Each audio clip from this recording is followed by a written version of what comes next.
Welcome to all in virtue physics classes. So last lecture में हमने रो की value calculate कर ली थी। हमारे पास कैलकुलेट होकर आ रही थी एन ए क्यूब ए की पावर माइनस का beta c square by 2। Beta हमें कांस्टेंट लेकर चल रहे थे, याद है आपको? Okay, so now here beta by 2 को हम अनदर एक और कांस्टेंट कंसीडर करके चलते हैं विच इज स्मॉल बी। तो जैसे ही बीटा बाई 2 को स्मॉल बी पुट करोगे तो रो आपका क्या निकल कर आएगा, ए एन क्यूब ए की पावर माइनस का बी सी स्क्वायर। तो जब भी अब हम नेक्स्ट आगे सिंप्लीफाई करेंगे रो का, हम यही फॉर्मूला यूज में लेने वाले हैं। ए और बी दोनों यहाँ पे कांस्टेंट है और इनकी वैल्यूज भी हम अभी कैलकुलेट करेंगे। ओके, सो नाउ अब देखो रो हमने निकाल दिया। सो नाउ अब हमें नंबर ऑफ पार्टिकल्स निकालने हैं। तो कैसे निकाले? रो क्या होता है? Number of particle per unit volume. ठीक है, तो नंबर ऑफ पार्टिकल्स क्या आ जाएगा? रो मल्टीपल वॉल्यूम। बात समझ आई? रो मल्टीपल वॉल्यूम।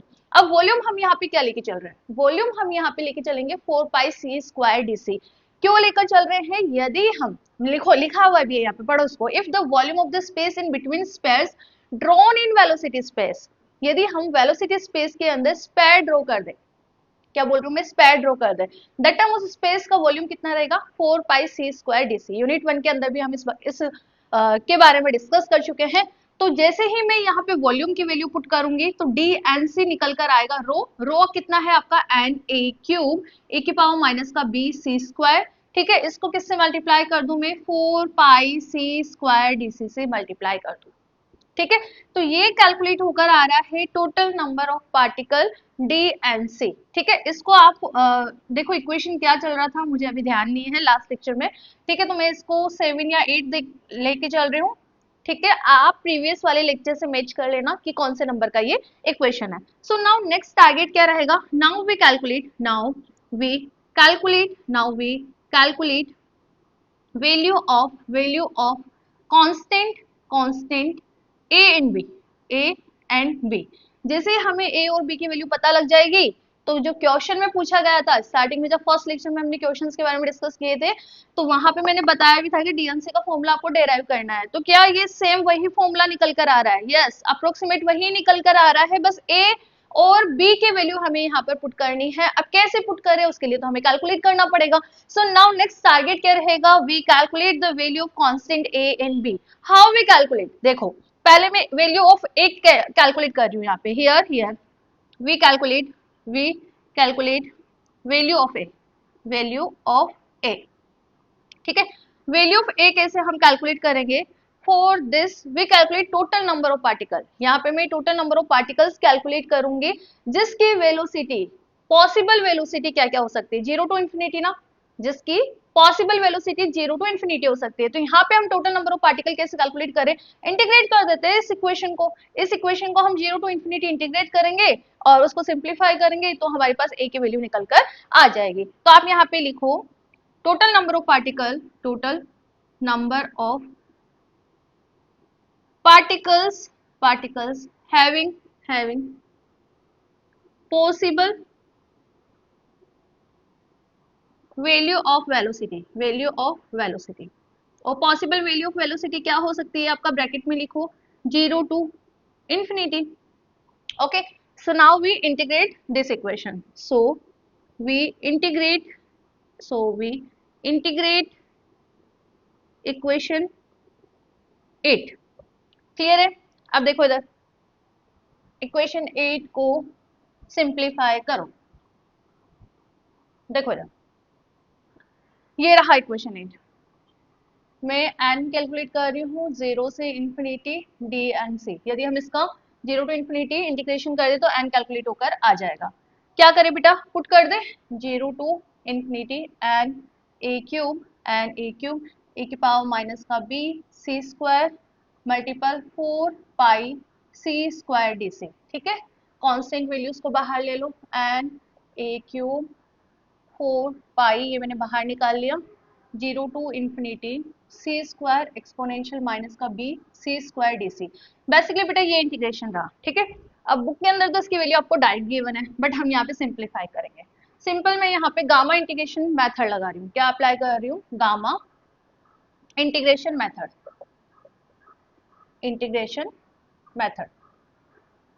उसका फॉर्मूला क्या है? बहुत बेसिक सा फॉर्मूला है। यदि 0 टू इंफिनिटी एक्स की पावर एन ए की पावर माइनस अल्फा एक्स की पावर एम dx। इस तरह से कोई एक्सप्रेशन गिवन है। x यहाँ पे c है, देखो c की पावर n, x की पावर n, तो n कितना हुआ आपका 2। ठीक है, कंपेयर करते जाओ। ए की पावर माइनस माइनस है, अल्फा अल्फा हमारे पास कितना हो गया यहाँ पे b हो गया, क्यों देखो अल्फा यहाँ पे b है, कंपेयर कर लो। x c है, x की पावर m, m कितना हो गया हमारे पास 2 हो गया। तो बेसिक ये फॉर्मूला है, इससे आपको ये वैल्यूज कंपेयर करनी है। इसका डायरेक्ट सॉल्यूशन होता है 1 upon m factorial, 1 upon m factorial gamma n plus 1 is divide by m upon alpha की power n plus 1 is divide by m। अब ये क्या नई चीज है, ये मैथमेटिक के अंदर गामा इंटीग्रेशन फॉर्मूला है, जिसे हम डायरेक्ट यूज में लेंगे। कंडीशन 0 टू इन्फिनिटी होनी चाहिए, लिमिट 0 टू इन्फिनिटी है हमारे पास। ठीक है, तब मैं ये फॉर्मूला अप्लाई कर रही हूँ। तो बेसिकली m और n और अल्फा पता है, तो यही आपका सोल्यूशन हो जाएगा ना। हाउ, कर लो ना या simplify. 1 upon m factorial, m कितना है 2, तो 1 अपॉन 2 फैक्टोरियल। ठीक है, गामा एन कितना है, एन है आपका 2, 2 प्लस 1 कितना हुआ 3/2, एम कितना था 2 ना, अल्फा कितना है बेटा b, n plus 1 is divide by m 3/2 ना। ठीक है, if we simplify gamma 3/2, gamma 3/2 को क्या बोलते हो 1/2 अंडर रूट पाई ना, इसकी वैल्यू ये होती है b की power 3/2। If we more simplify this तो 1/4 पाई अपॉन b क्यूब की पावर हाफ। क्या बुक के अंदर यही गिवन है? यस, बुक खोलकर देखना, यही आंसर गिवन है। तो इस तरह से हम गामा इंटीग्रेशन फॉर्मूला अप्लाई करके इस टाइप के इंटीग्रेशंस को सिंप्लीफाई कर सकते हैं। लिमिट चेक कर लेना, 0 टू इन्फिनिटी होनी चाहिए। ओके, सो नाउ n कितना आया 4 pi n a cube. Now we put the value of integration 4 pi upon b cube की पावर हाफ। ठीक है, अब हमें कैलकुलेट करना है a। तो a कैसे कैलकुलेट करें, a को मैं इधर रहने देती हूँ। ठीक है, जो वैल्यूज है उनको ले जाती हूँ, सिंप्लीफाई कर लेती हूँ, है ना। a क्यूब को मैंने यही रहने दिया, ये इधर आया, तो ये चीजें आएगी इसके डिनोमिनेटर में। ठीक है, और ये रिवर्ट हो जाएगी, ये रिवर्ट हो जाएगी, मतलब आपका रहेगा बी क्यूब अपॉन पाई की पावर हाफ। ठीक है, और ए क्यूब को मैंने यहाँ पे रहने दिया। अब जो कैंसिल हो रहा है कैंसिल कर दो। क्या क्या कैंसिल हो रहा है, देखो एन से एन कैंसिल, पाई 4 से 4 कैंसिल, तो 1 अपॉन पाई बचा। 1 अपॉन पाई को मैं इसके ब्रैकेट के अंदर लेकर जाऊं तो b cube upon pi cube की पावर हाफ बनाना। क्यों, क्योंकि ये बाहर है, बाहर से रूट में जाएगा तो पावर 2 जाएगी। ठीक है, तो पावर 2 मल्टीपल पावर 1 आपका ये हो गया। तो बी अपॉन पाई की पावर 3/2 लिख सकती हूँ ना। यस, लिख सकती हूँ। क्यों, देखो ये भी क्यूब है, ये भी क्यूब है, तो दोनों की साथ की पावर मैंने लिखी है, इसको ब्रैकेट में लगाया। It's a simple mathematic. Okay, so now a कितना आया बेटा, ये ए क्यूब है आपका, तो ए कितना आया बी अपॉन पाई की पावर हाफ। निकाल लिया ना, इजी है। तो बी हमें पता लग गया, इसको ध्यान रखना, वैल्यू को मैं लिख रही हूँ यहाँ पे, है ना। ए कितना आया मेरे पास, ए पता लग गया, ए कितना आया बी अपॉन पाई की पावर हाफ। ठीक है, सो नाउ अभी तो हमें ए कैलकुलेट करना है, बी कैलकुलेट करना है, सॉरी। तो अब इसको लिखो, फिर बी कैलकुलेट करते हैं। देखो अब now we calculate value b. कैसे कैलकुलेट करें वैल्यू, वैल्यू ऑफ बी को कैलकुलेट करने के लिए हम यहाँ पर सबसे पहले केवल वो ही पार्टिकल कंसिडर करते हैं जो along the x direction move कर रहे हैं with the velocity u and u plus du। ठीक है, तो सबसे पहले आप लिखो for calculate value of b, for calculate value of b, value of b, we consider and u number of the particle, number of the particle, number of the particles moving along the x direction, moving along the x direction with the velocity range, with the velocity range u and u plus du। कितना होगा देखो, number of particles कैसे define करते थे, number of particle per unit volume multiple probability, probability which is F of U D u. ठीक है, F of U D you हमने calculate भी करा था, कितना आ रहा था ए ए के power minus beta by 2 you square. ठीक है, बीटा बाई 2 को बी लिख लीजिए, तो ए की पावर माइनस का बी यू स्क्वायर। ठीक है, यही वैल्यू आ रही थी ना, कैलकुलेट करी थी तब हमने। करे सिंप्लीफाई इसको, और डी यू तो लगा दो इसके आगे, ये रहा D you, F of you हमने निकाला था। सो नाउ एन यू आपका कितना आया बेटा, एन ए के पावर माइनस का b u square d u. ठीक है, अब देखो हम यहाँ पर क्या कंसिडर कर रहे हैं कि जो पार्टिकल्स केवल along the x direction move कर रहे हैं। अब ये कोई कंटेनर है अलोंग द एक्स डायरेक्शन, ये एक्स डायरेक्शन है, अलोंग द एक्स डायरेक्शन आपका पार्टिकल मूव कर रहा है, तो ये पार्टिकल मूव करेगा, वॉल से टकराएगा, वापस जाएगा, यहाँ पे टकराएगा, वापस जाएगा, यहाँ से टकराएगा, फिर वापस जाएगा। तो इस तरह से हम बोल सकते हैं ना कि जो वॉल्स है कंटेनर के वॉल्स है उस पे प्रेशर एक्सर्ट कर रहा है, टकराया फिर गया, टकराया फिर गया। तो वो अमाउंट ऑफ प्रेशर कितना है, पहले हम इस चीज को यहाँ पे यूज में लेते हैं। if molecules, gases molecule, if gases molecule exerted force, pressure लिखो आप ज्यादा अच्छा लगेगा,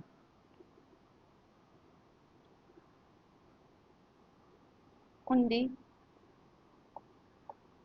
container walls कितना होता है, p equal to and summation 0 to infinity, इतने नंबर ऑफ पार्टिकल है तो nu, इसको मल्टीप्लाई कर देते हैं हम 2mu स्क्वायर से, ठीक है। तो p इक्वल टू कितना है बेटा, 0 टू इंफिनिटी, nu ऊपर कैलकुलेट कर रखा है n a की पावर माइनस का b u square 2mu square du, ठीक है।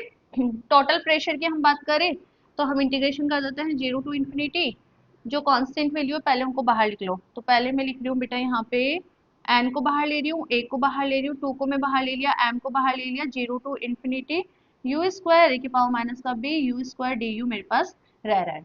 अगेन ये हमारे पास इंटीग्रेशन आया 0 टू इंफिनिटी, तो 0 टू इंफिनिटी u स्क्वायर ए की पावर माइनस का b u स्क्वायर du, मैं अगेन सिंप्लीफाई नहीं कर रही हूँ, डायरेक्ट लिख रही हूँ, वैल्यू विल बी 1/4, हमारे पास कितना आ रहा था, पाई अपॉन बी क्यूब की पावर हाफ, ठीक है। इफ वी पुट तो p कितना आया बेटा यहाँ पे 2 and a m 1/4 pi upon b cube की पावर हाफ, ठीक है। देखो अब यहाँ पर हम इक्वेशन ऑफ स्टेट की बात करें, इक्वेशन ऑफ स्टेट क्या होती है, p इक्वल टू एन के टी, ओके।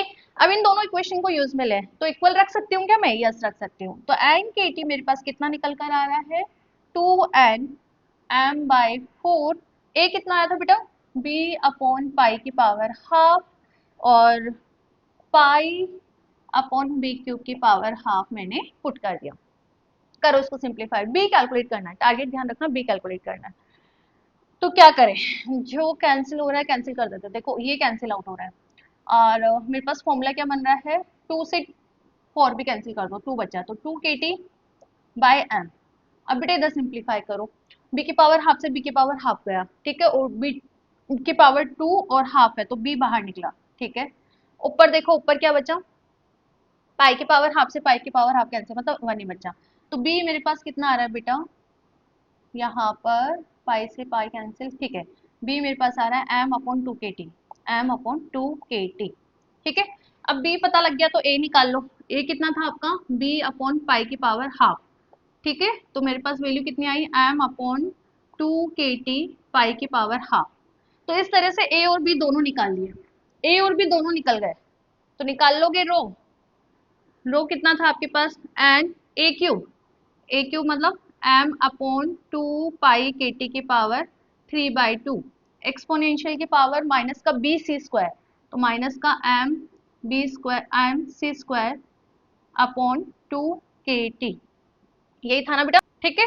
अब रो पता लग गया तो डीएनसी बताओ कितना आएगा, rho multiple 4 pi c square, तो एन मल्टीपल एम 2 पाई के टी की पावर 3/2, एक्सपोनेंशियल माइनस का एम सी स्क्वायर अपॉन 2 के टी, इसको मल्टीप्लाई करना है 4 pi c square, 4 pi c square d c से, तो this is the value of number of particles, ठीक है, 4 pi n c square d c m upon 2 pi के t की पावर 3/2 e की पावर माइनस का एम सी स्क्वायर अपॉन 2 के T, this is Maxwell Boltzmann distribution law of velocities, clear है। Now बेटा यहाँ से डीएनसी अपॉन, ये देखो इसके बाद हम इसको क्या लिख सकते हैं, इसको हम यहाँ पे लिख सकते हैं ना, डीएनसी अपॉन डी सी कितना आ रहा है 4 pi n c square m upon 2π/kt की पावर 3/2 एक्सपोनेंशियल की पावर माइनस का mc² अपॉन 2kt dc। सी को मैं इधर लेकर आ गई, ठीक है। तो बेटा अब हमें यहाँ पे क्या करना है, ग्राफ का स्टडी करना है। ग्राफ किस किस तरह से, फर्स्ट ग्राफ हम यहाँ पे स्टडी करते हैं बेटा, graph between rho and c, rho and c. तो रो और सी का ही देखो एक्सपोनेंशियली क्या है, डिक्रीजिंग, तो इस तरह से आपका यहाँ पे ग्राफ आएगा। सेकेंड हम बेटा इसके फंक्शन का मैं बात कर रही हूँ बेटा, डी एन सी, देखना एक बार, d n c upon d c, और इसका ग्राफ मैं बना रही हूँ बेटा विद सी, सी के साथ हमें इसका स्टडी करना। तो किस तरह से कर्व आता है, पहले सी के साथ इंक्रीज होगा एक मैक्सिमम वैल्यू पर पहुंचेगा, उसके बाद ये डिक्रीज होना शुरू होगा और tends to zero. Tends to zero क्यों जा रहा है, बिकॉज यहाँ पे सी स्क्वायर की टर्म है। सी यदि जीरो की ओर गया तो फिर आपका डीएनसी अपॉन डीसी भी कहाँ जाएगा, जीरो की ओर जाएगा, ठीक है। तो ये टेंस टू जीरो, यहाँ पर आप इस तरह से बनाओ, this is tends to zero, ठीक है। तो हमने यहाँ पे क्या नोटिस करा कि जैसे जैसे सी की वैल्यू इंक्रीज होती है ना, डीएनसी भी इंक्रीज हो रहा है। सी के एक पर्टिकुलर वैल्यू पे डीएनसी की वैल्यू मैक्सिमम हो जाती है, उसके बाद आप सी इंक्रीज करोगे तो डिक्रीज होना शुरू हो जाएगा, ये क्या डिक्रीज होना शुरू हो जाएगा इस तरह से, ठीक है। और टेस्ट टू यदि हम जीरो जाते हैं तो ये भी जीरो जाएगा, बिकॉज यहाँ पे सी स्क्वायर की टर्मिनोलॉजी है।